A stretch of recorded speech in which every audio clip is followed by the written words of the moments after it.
Участники 10-дневного мотопробега «Каспий. Море дружбы», стартовавшие в Астраханской области России и призванные укрепить добрососедские отношения с прикаспийскими странами, прибыли в Туркменистан. Ранее сообщалось, что мотопробег возглавил губернатор Астраханской области Игорь Бабушкин. Главная цель этой акции – укрепление добрососедских отношений с прикаспийскими странами.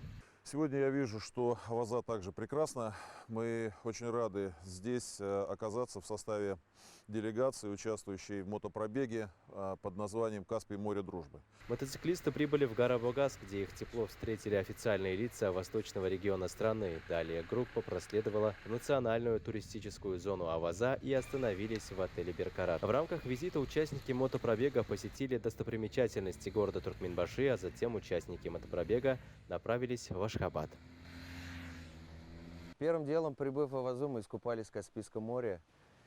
Водичка отличная, что-то на грани фантастики, можно сказать. Первый раз.